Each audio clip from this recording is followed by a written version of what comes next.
In this video, I'm going to give you the best beginner settings for your Palworld world, I guess. So you can actually change this anytime. All you got to do is click escape, return to title, and you can actually return to your main screen. From here, you can go to start game, select your world, or if you're creating a new world, you will just go ahead and access these settings. So for example, on a world that I already have, you're going to select it, you're going to click change world settings, and then here we're using custom settings. So custom settings, and I'm going to go through each option here and what it does and why I've picked it. So for the daytime speed, we're using 0.5 because we want day to be longer. And for nighttime speed, I've made it 5 times because I want night to skip faster if I am stuck in the wilderness. At night, I want it to be over quickly. Otherwise, you can just sleep in a bed to make it daytime again. I set the XP rate to 2, so you get experience twice as fast. It's not overpowered. You still level at a very decent rate. You still get time to build everything before you over level, so it's good. My PAL capture rate, I've set to 2 because I don't want to struggle catching stuff. It's bad enough Pokemon sometimes makes me throw 300 balls. So I've just made this twice as effective. It's really not that overpowered. You still have to get pals to low health to catch them successfully. For the pal appearance rate, this is something that's going to affect your game performance. It's going to increase the amount of pals that appear in the world around you. If your computer's struggling, don't make this higher than 1.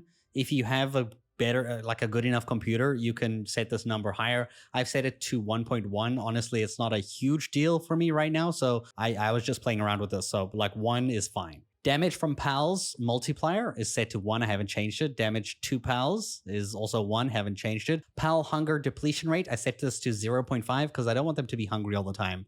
It's a bit frustrating that they stop working and start eating. They need to work more. I've also reduced their stamina reduction to 0.5 as well so that they have more stamina while they're working. For the PAL auto HP regeneration, I've set it to 2, so it's double, and then the health regeneration rate when they're in a box also to 2 so that they just heal themselves faster if they've taken damage.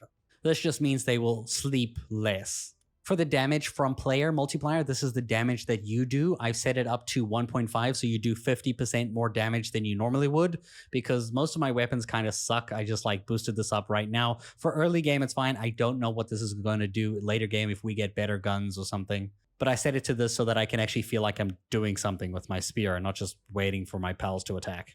Now, because there's no settings here to change the weight so that you can carry more things, I'm actually going to put all my levels into weight. So instead of having HP, I'm actually going to come here and say damage to player multiplier and set it to 0.4. So basically I take 40% of the damage I would have instead of the full 100%, because I feel like you take a lot of damage to your player character in this game. And for me, 40% is fine. You can still die to bosses and stuff, and you can't be completely stupid, but at least you get to explore without accidentally dying. The same for our hunger depletion rate. I don't like hunger in games specifically. If you don't mind it and you're okay with eating food and stocking food the entire time, keep this on 1. I set it to 0.4, so I'm only hungry 40% of the time. For stamina, I also don't like stamina that much because the stamina in this game runs out really quickly for harvesting and everything. I'm sure you guys have experienced it. It also comes into play when you're flying your Nightwing around the map and that stamina bar is runs out so quickly. So I set this to 0.2. So this basically means you have 5 times the amount of stamina. Again, if you do like stamina and you want that to limit you, you can keep this on a different number. I'm just telling you I set it to 0.2, and that's my reason why. My player auto health regeneration rate is to 2, so I'm going to heal twice as fast when I'm, just healing, I guess. The player sleep HP regeneration rate, I haven't changed. It's still set to 1. Damage to structure multiplier, I set to 0.5. This is because I don't want my structures to accidentally take too much damage from my attacks, or when there are raids on your base and you don't want your stuff to be destroyed. This kind of reduces the damage for that. If you want to break your own structures, use the, the demolish tool in the build menu. It's right at the bottom when you open up your build menu to destroy things immediately. Structure deterioration rate, this is more for multiplayer. I've set it to 0, doesn't matter here. Maximum number of items dropped in a world, 3,000, also more for multiplayer. I don't recommend leaving items on the floor all the time anyway. Rather use the discard menu in your inventory to do that. Gatherable items multiplier. So this is things you gather from stone and trees, when you're hitting them, how much of those items you get. I've set this to 2, so you get 2 times the amount. You basically harvest double for the same amount that you would have on default. It speeds up the process of grinding. I don't really want to grind that much. Gatherable objects HP multiplier. This is for like trees. If you wanted to mine or harvest faster, you can set this HP lower. This is on default. We have it on 1. Gatherable objects respawn interval. I have it set to 2 so that things respawn twice as fast. So if you break that metal node and you want it to be there again, it will be there in half the time. Dropped items multiplier. This is from when you're, killing creatures, pals and stuff, and they drop items. You're going to get 2 times the amount of items instead of just 1 times. This is just so that you don't have to like sit there trying to harvest like the same pal like 40 times because you can't find, like the certain amount. So this just like speeds up that process. You can also make this faster or like slower if that bothers you.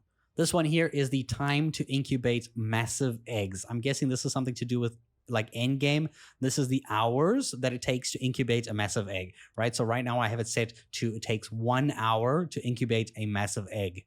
It's also the fastest time, well, besides 0, which is like instant.